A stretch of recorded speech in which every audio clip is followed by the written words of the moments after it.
السلام علیکم ورحمۃ اللہ وبرکاتہ۔ یوٹیوب، فیس بک یا کوئی بھی ایسا جو سوشل میڈیا یا ڈیجیٹل میڈیا، اس سے ارننگ آپ کی ویڈیوز کے اگینسٹ جو ہوتی ہے وہ اس وجہ سے ہوتی ہے کہ ایڈورٹیزمنٹ آتی ہے، جو ایڈورٹیزمنٹ دیتے ہیں اس میں آپ کو شیئر دیا جاتا ہے، وہی شیئر آپ کی ارننگ ہوتی ہے اصل میں۔ تو اب اگر تو وہ جائز چیز کی ایڈورٹیزمنٹ ہے اور جائز طریقے سے ہے تو پھر وہ آپ کی کمائی بھی درست ہوتی ہے۔ مثال کے طور پر ایک بناسپتی گھی ہے، اس کی ارننگ ہو رہی ہے، یعنی اس کی طرف سے ایڈورٹیزمنٹ ہے اور آپ کو پیسے مل رہے ہیں، تو یہ تو جائز ہے۔ لیکن اس صورت میں کہ جب کوئی عورت جو ہے وہ بے پردگی سے آئے اور بیہودہ طریقے سے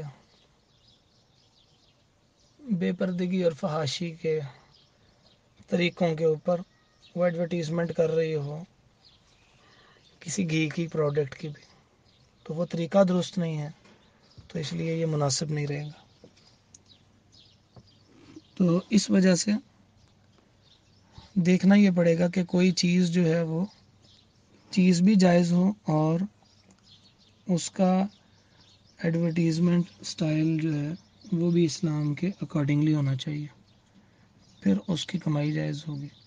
لیکن اگر یہ آپ کے اختیار میں نہیں ہے، جیسے کہ عام طور پر سوشل میڈیا کے جو پلیٹ فارمز ہیں وہاں پر کسی بھی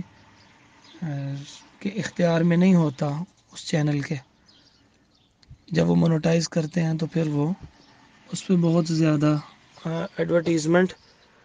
ہوتی ہے اور وہ عجیب و غریب ہوتی ہے اور وہ آپ کے کو بھی پتہ نہیں ہوتا کہ یہ کیا ایڈورٹیزمنٹ کریں گے۔ تو جائز چیز کی ہو، جیسے میں نے بتا دیا، تو پھر کمائی جائز ہوتی ہے۔ اگر آپ کو پتہ ہے کہ انہوں نے ایسے ہی الٹے سیدھے کام کرنے، پھر وہ بچنا چاہیے اس سے۔